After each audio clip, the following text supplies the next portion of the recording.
Be'ez Hashem Yisbarach, we begin Perek Shvi, the 7th chapter in the Rambam, Shvuos, and laws of oaths, in the Sefer Haflah, which talks about our speech and what we create with that. And on this Perek, the Rambam continues now on to the next oath, that of Shvuos HaPekadon, the oath regarding have a deposit of someone else's money and regarding a denial of that claim. Which in halacha, the Rambam opens up regarding what type of a claim would take effect, this halacha known as Shvuos HaPekadon. So says the Rambam, if someone claims by his friend a monetary claim, Shem Hoidaboy, that if the person would admit to the claim, Yichayv L'Shalom, he would be obligated to pay, which is in contrast to if someone's claiming what's called a knas, which even if it's a biblical, it's a penalty, but if he admits, he's actually exempt from paying, which Rambam says in the next halacha. And v'kafa v'nishba, so the guy doesn't admit, he denies and he swears to the fact. Or if, let's say, the claimant makes him take the shvuah. He says mashbeachani. He says like the whole thing. I'm making you take an oath, etc., etc., etc. The kafar, and he denies it. So now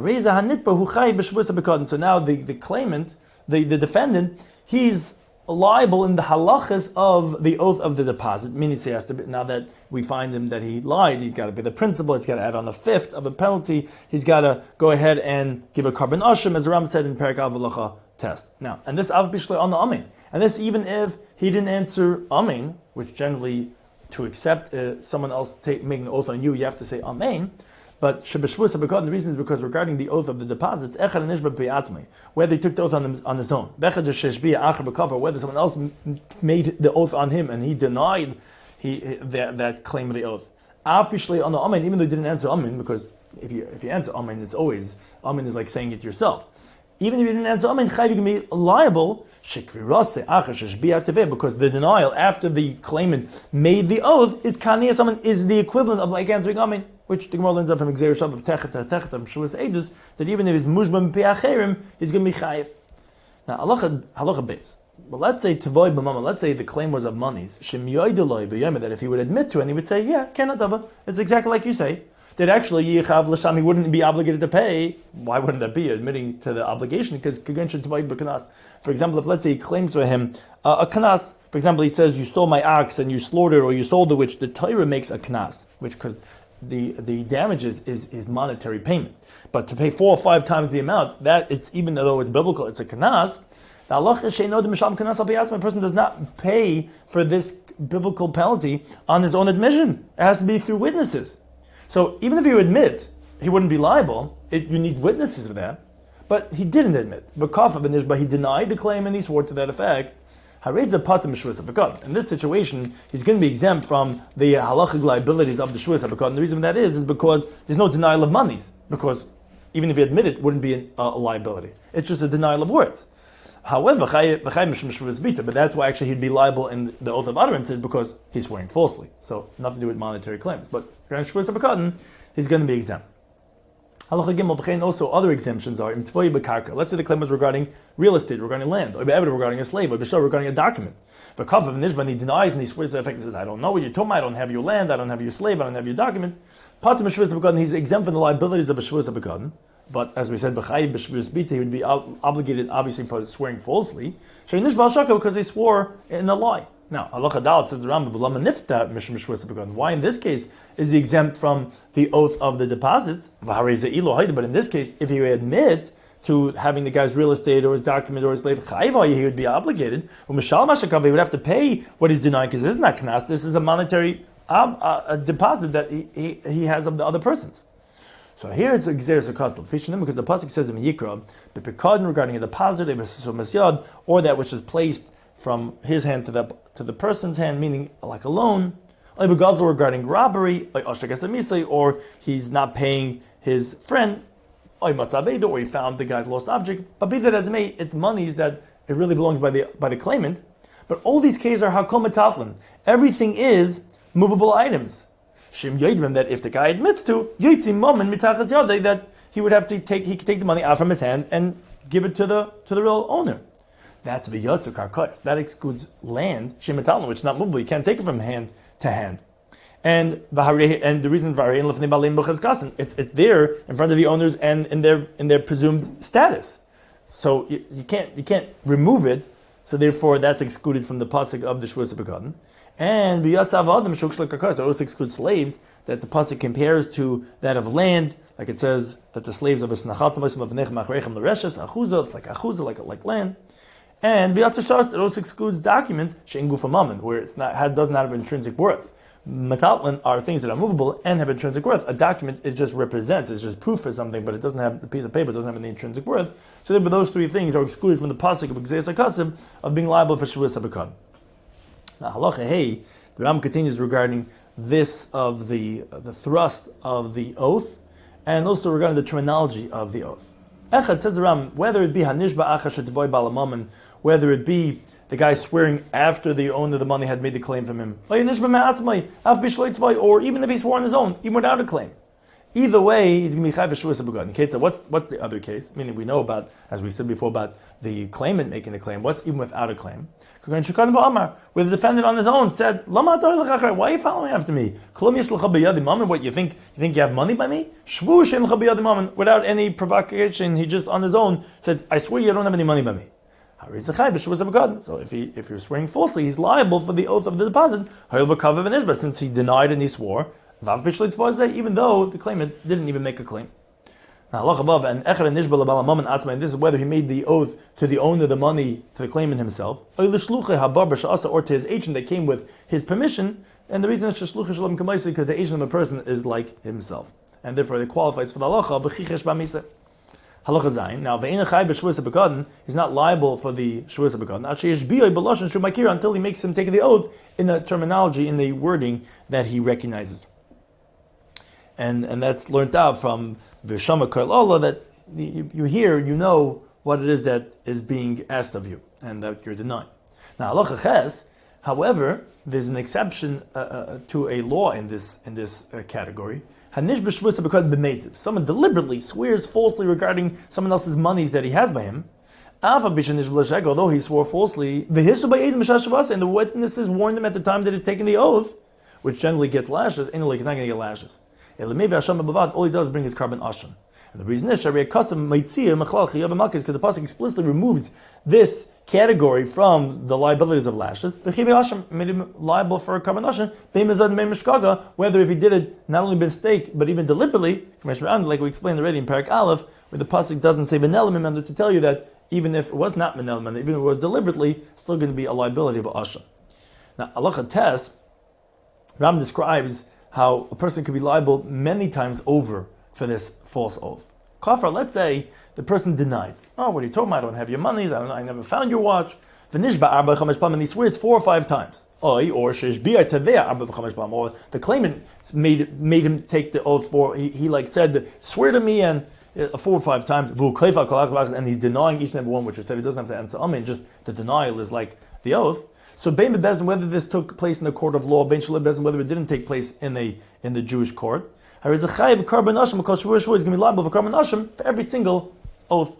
And the reason for this is as follows. Because if he would have admitted after one of the times that he denied already, his admission would make him obligated to pay the guy's money. And that's that's even though he already denied in courts. What the Rambam is alluding to is the admission in court is not going to exempt him subsequently when he ultimately admits, in contrast to Shvuos Eidus, where if, let's say, someone swears to a claimant regarding that he doesn't have any testimony for him to testify for him, and he swears 4 or 5 times, he's only liable 1 time. Because if after he denied in court that he knows testimony, if he would later admit, he wouldn't be able to testify, because that's called Kivin Sheked Shov Ein Chayz Magid. You already said you don't have testimony, and that was already in the court of law. You can't subsequently go ahead and now testify. So each subsequent denial has no significance. But here it would have a significance, because after the second time that you denied, if you would finally admit, then you would be obligated, and you denied again. So when it comes out, that he exempted himself with every denial from the payment. If you're liable every single oath, because every single oath was a denial of monies. Let's say 5 people were claiming from this person, and they said to him, 10 lanu pekadn, give us our deposit that you have of ours. And he says, I swear that I don't have of yours by me. So then it's only liable for 1 carbon, because it was 1 oath that he took. But let's say he says, Shvu, I swear, he goes to each one of the 5 partners and says, I swear that you don't have it, you don't have it, you don't have. But then Chayav Kol Achas V'Achas. That is a separate shvu for each and every one, so he's liable for each and every one of those shvus. Now, let's say his friend tells him a whole list, a laundry list of things. Tell me B'Kadn. First of all, you have my deposit. Sumas Yad, and you have the loan. And Guzzle, and what you stole. Vaveda, and the lost object. You have all those things of mine by you. And he says, I swear that you don't have by me. Only liable for one. Because he made one oath, one blanket oath on all of them. And even if it only was a combination of a pruta from all them together, they're going to all combine together and be chayav because they're all parts of that same shvuah.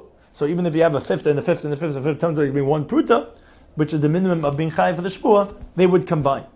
Now, in contrast, halachid beis shvuah she'en lecha biyadi. Let's say he specifies the defendant, and he says, I swear that you don't have by me, I don't have of yours Pekadin, deposit, Tumas Yad alone, the Gazal, Rabbi, Vaveda, and the lost object. Well, here Chayav Kol Achas V'Achas. He's going to be liable for each one independently because he specified them, and then obviously they're not going to combine together because they're each independent Shavuos. Similarly, halacha Yud Gimel.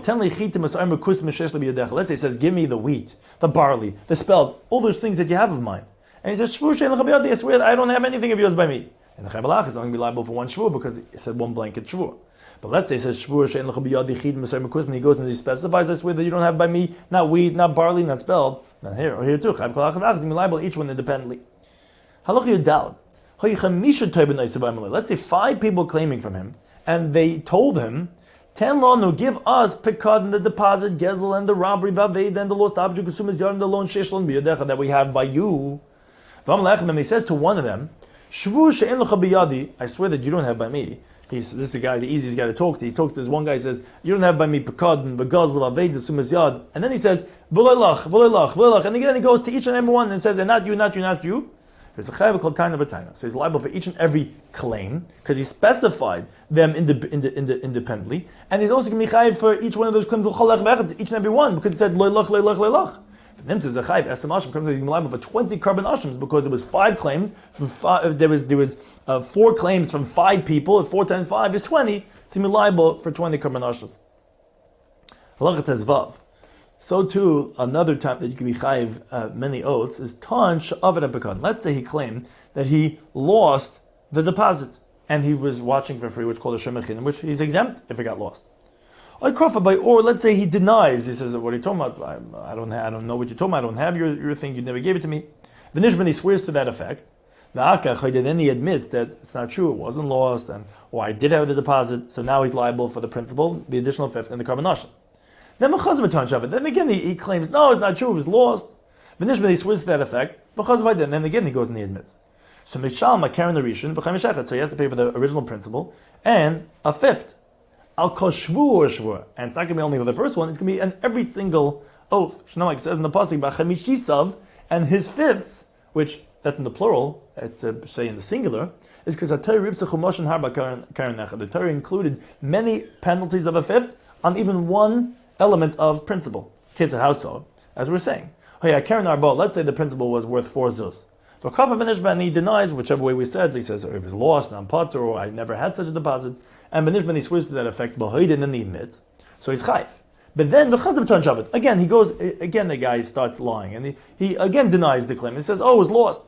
Then he swears to that effect, and then he admits. And then then again he goes, and again after that he claims that it was lost. And he swears, and then he admits. Again, so in this case, he's going to have to pay 7 zuz, because 5, 6, 7, every time you got to pay another fifth. And anything that's similar to this effect, that a person is going to have to pay many fifths for the denial of that original principle, which he's already chayiv for, then he's denying again. So obviously the principle stays the same, but every time it adds on another fifth for the denial of the claim. Halakha Zayin, the Rambam says that, however, pachas me pruta ein amamen, less than a pruta, which is the lowest denomination of the currency, is not considered in monies. If someone claims from his friend something that's less than a pruta, or less than the value of a pruta, the kav v'nishba, and the guy denies and he swears to that effect, and he was really lying, he's going to be exempt from the liabilities of the shvuos begun. But again, and that's because it's not a monetary that denial, because it's not considered monies. But v'chai b'shvuos bita. But of course, v'chai for shvuah of utterances, because ultimately he swore falsely. It doesn't make a difference if it's a monetary investment or not. and even though it's less than a pruta, he's still having a violation of a Shvuos Bitui.